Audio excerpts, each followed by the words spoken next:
Hi everyone, I'm Maud Mostly. My pronouns are they, them, and welcome back to Tunes Tuesday, where today I am sitting down with self-proclaimed CEO of Ska, the person behind Scotune Network, a part of the band We Are the Union, and here to talk about their solo project, JER. Hello, would you like to introduce yourself? I know I already said a lot. Yeah. So as you said, I am this quote unquote self-proclaimed CEO of Ska, behind Scotune Network. I also play in We're the Union and my solo project JER. My name is Jeremy, which some people don't know that's where JER comes from. It's literally my name. But I use they, them pronouns, and I play many instruments. In We're the Union, I play trombone. And Scotune Network, I do almost pretty much everything. And for JER, I also do whatever I need to do. And that project's kind of I approach that more of like a pop project where I'm like, write the song now, get the parts done, hit up people. I'll worry about the live lineup later when live shows come back. Absolutely. Yeah. So online, you seem to spend a lot of time defending ska, whether that be kind of calling people out when they say there's no good new ska bands or responding to, the common ska sucks memes. Why do you think it's important to defend ska like you do? I think it's super important because a lot of the times when people talk about ska music, it's often kind of coming from a place of not really understanding it. The genre has such a beautiful history. It has such a history rooted in anti-racism.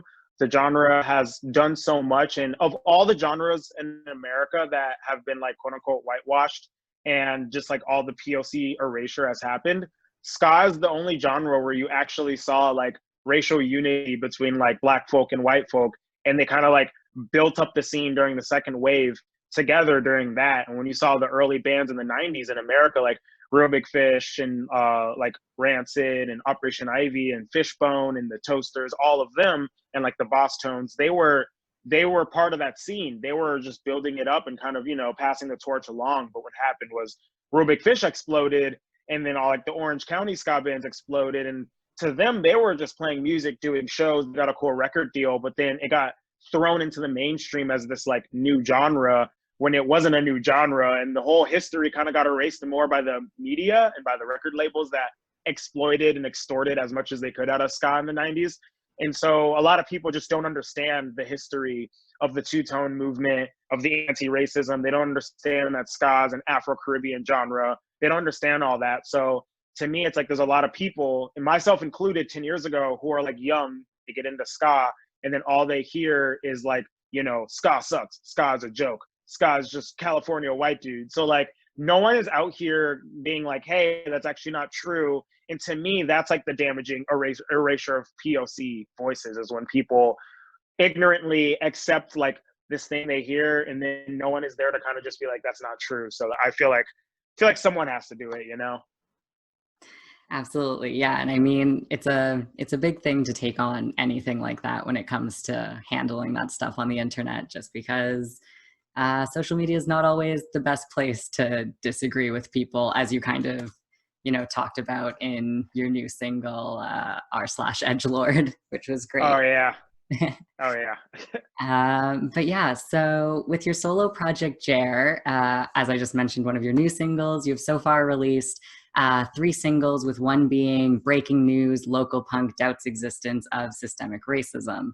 So first of all, I just want to say that I love that you're bringing back long song titles. I love them. But more Yes. importantly, I wanted to ask what inspired you and motivated you to address racism in the music scene through your recent single. So that one actually was kind of I always had that song idea, and that song title definitely came before the song itself. And the song had multiple iterations.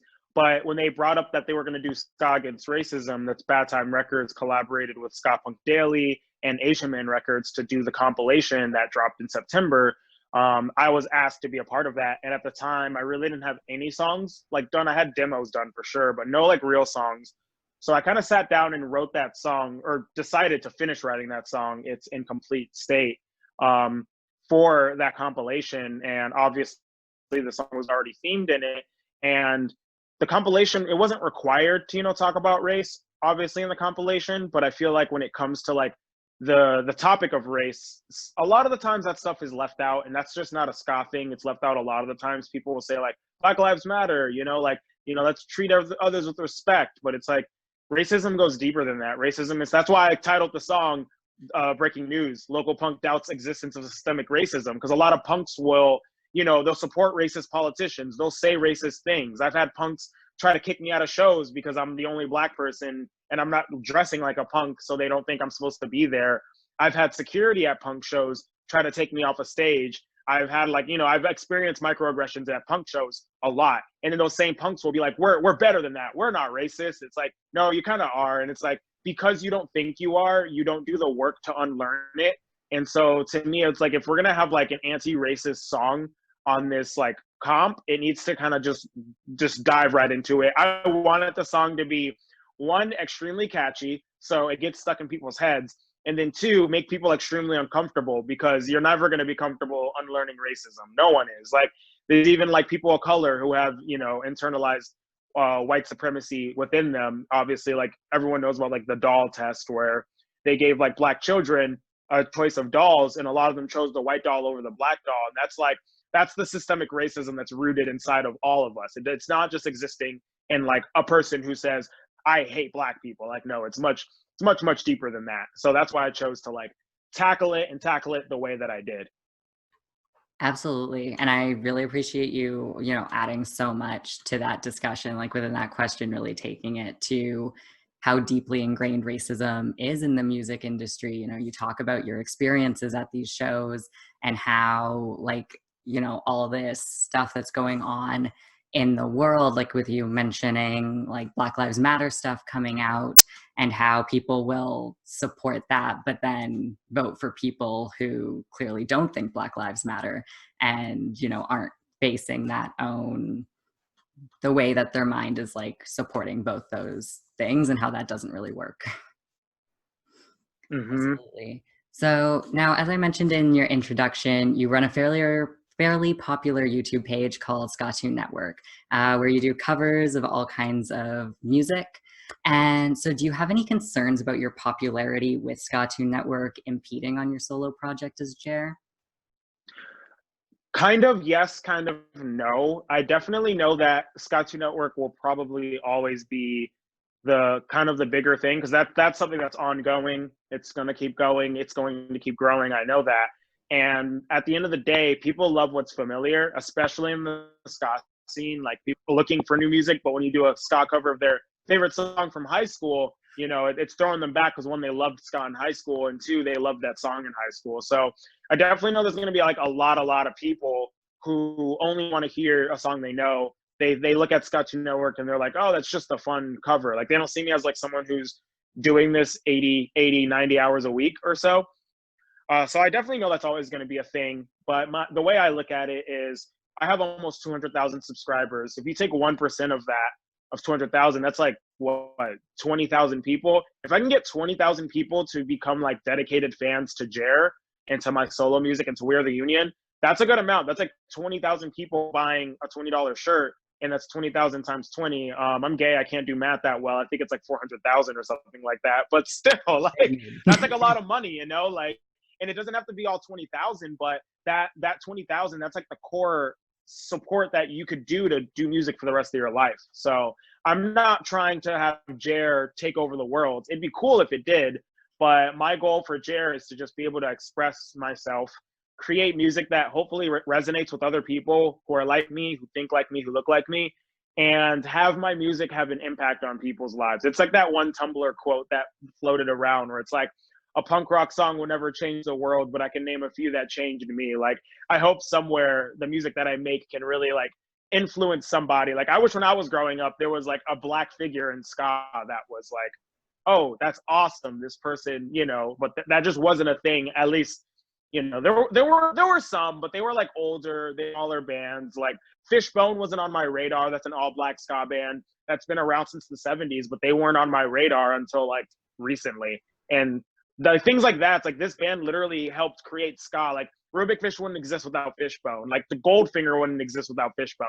The No Doubt admitted that they formed as a band because Gwen Stefani went to a Fishbone concert when she was 15. She snuck out of her parents' house, saw Fishbone, and said, "I want to do that," and then No Doubt formed. So like Fishbone is a band that caused third wave ska to exist, and then most of third wave ska ignores their existence, and it makes you think like, why is it out of all the third wave ska bands that's being ignored, it's the all black ska band? That's kind of going back to like the internalized racism, the subconscious thinking of like, this is too different, I don't want to deal with it type thing. But then let's blow up all of the white dudes, you know?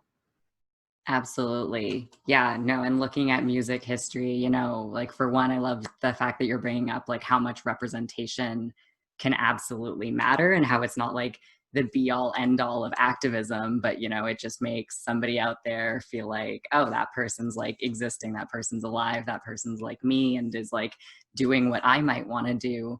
But also how like pretty much and like not even pretty much like every single popular genre these days, stems from Black music and Black culture, and like how it's been so like co-opted and just taken, and credit hasn't been given due, and so much has been stolen. And yeah, so I really appreciate you sharing like the examples that you just know to make people like realize how much it's, potentially has happened within their own music circles and music taste.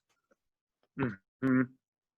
Yeah. So speaking of, as like a more popular person on social media who does not handle topics directly addressing gender, do you find it difficult to assert and have people respect your pronouns online? And how do you handle that? So it's been pretty consistent and pretty stable. I'm not like super like, my pronouns are public on Twitter, on TikTok, pretty much on anything but Facebook and Instagram because I have family on there for like those reasons.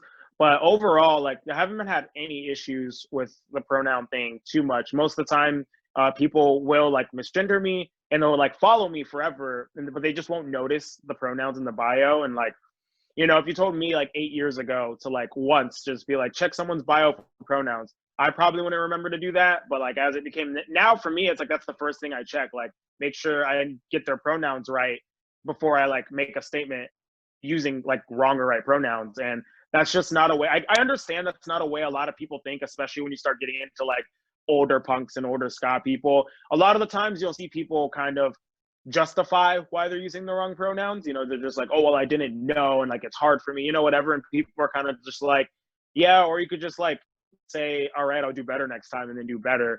And a lot of the times I see those threads and they're like 40 comments long and they always kind of end with the person being like, you're right. So I'm glad that overall people are being pretty good about it. Sometimes there are people who just refuse to like use my correct pronouns. I had somebody that was really mad that I wouldn't share their band on my platform because they had a very misogynistic song. And I was like, I'm not going to share your band. And so they purposely started misgendering me to try to like literally like make me. So like there's stuff like that happens. But other than that, like it's been pretty all right from most of that I see. Nice. I'm glad that it's been pretty all right, but I'm even so sorry for those few instances where people think that that's an okay thing to do, an okay way to treat somebody, especially just because they didn't give you something that they wanted from you. Mm-hmm. I mean, that's incredibly unfortunate to hear, but it is nice that it's generally pretty good. Because I know, most of the time it's just like people in general who use they, them pronouns have an incredibly difficult time online, especially if they are like publicly displayed anywhere. It's just kind of a common way that people will target you or like make fun of you for if they notice that that's in your bio. So thank you for Mm-hmm. speaking to that. And thank you in general for speaking to me today. I really appreciated this conversation and talking to you. For anyone who's interested in checking out JER or Scotune Network or We Are the Union or their social media, you can find all those links below. And I'm going to pass it over for you to say bye and add any last things you may want to say. Yeah, thank you again so much for having me here, for listening to me ramble about all of these topics. And to anyone watching, obviously, we've talked a lot about the projects I'm in, but also the community of people that I'm surrounded with, all the artists and stuff. If you follow me on any social media, you'll see me like lifting them up. But there's a lot of great Black and brown queer, LGBTQ artists out there who are doing a lot of cool things. So make sure you're always trying to check them out and supporting them, as well as supporting artists like me. So yeah, thank you so much. Absolutely. Thank you. Bye.